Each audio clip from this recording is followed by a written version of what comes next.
जो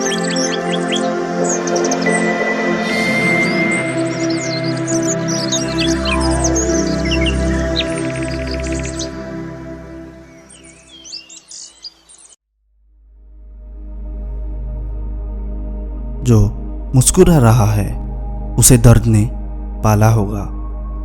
जो चल रहा है उसके पाँव में छाला होगा। बिना संघर्ष के इंसान चमक नहीं सकता। जो जलेगा उसे दिए में उजाला होगा। संघर्ष, क्यों बचे संघर्ष से? संघर्ष ही तो जीवन की आत्मा है।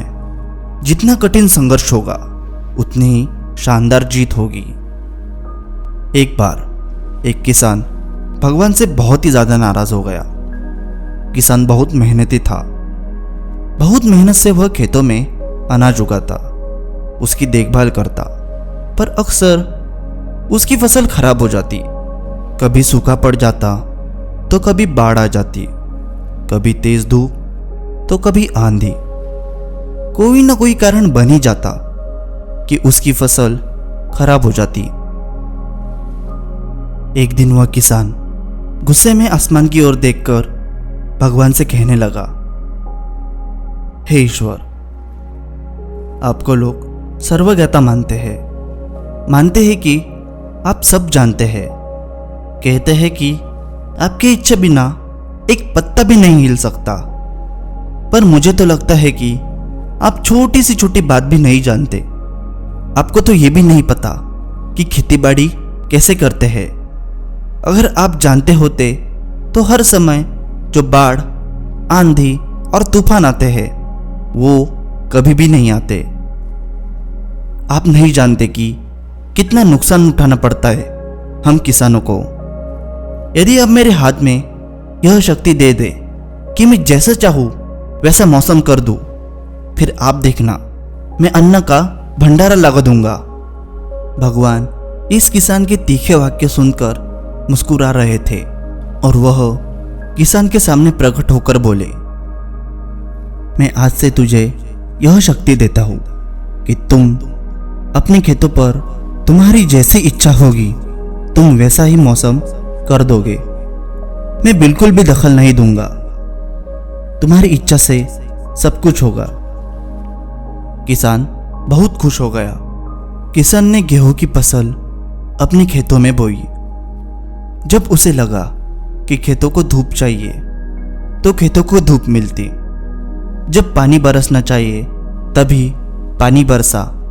आंधी, तूफान, बाढ़ कुछ भी उसने अपने खेतों पर नहीं आने दिया। किसान के खेत में इस वर्ष ऐसी फसल हुई जैसे कभी भी नहीं हुई थी। मन ही मन वह बहुत खुश हो गया और सोचने लगा, अब सबूत के साथ दिखाऊंगा भगवान को कि इसे कहते हैं शक्ति का सही उपयोग। मेरी सफलता देखकर उन्हें अपने नियम जरूर बदलने पड़ेंगे। कुछ दिन गुजरे, फसल कटने को तैयार हो गई। किसान बहुत उत्सुकता के साथ फसल को काटने लगा, पर जैसे ही उसकी नजर गेहूं की बालियों पर गई तो उसने अपना सिर पीट लिया और वह रोने और चिल्लाने लगा। गेहूं की एक भी बाली के अंदर गेहूं का एक दाना नहीं था। सारी बालियां अंदर से खाली थी। किसान बहुत दुखी हो गया। उसने भगवान को रोते हुए फिर से पुकारा, हे प्रभु, तुमने मेरे साथ ये क्या किया? क्या तुमने मुझे कोई सजा दी? भगवान बोले, पुत्र, ये तो होना ही था। तुमने पौधों को संघर्ष करने का मौका ही कहा दिया।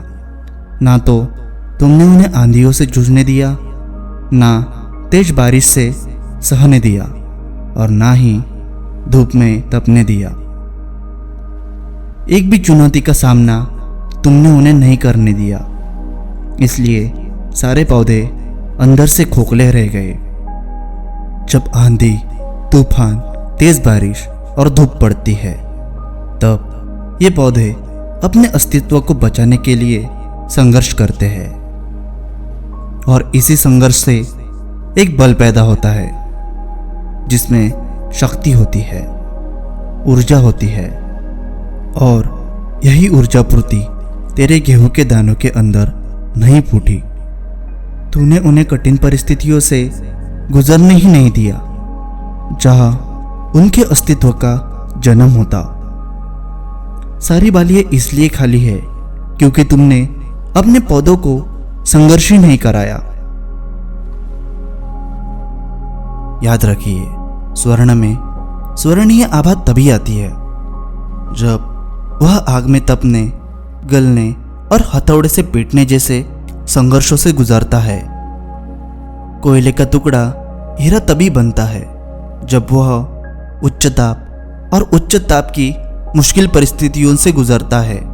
इसी तरह यदि हमारी जिंदगी में कोई संघर्ष ही ना हो, कोई चुनौती ना हो, तो हम भी गेहूं की बालियों की तरह खोखले रह जाएंगे और हमारा कोई अस्तित्व भी नहीं होगा। विपरीत परिस्थितियां, चुनौतियां, समस्याएं हमें और अधिक निखारती है।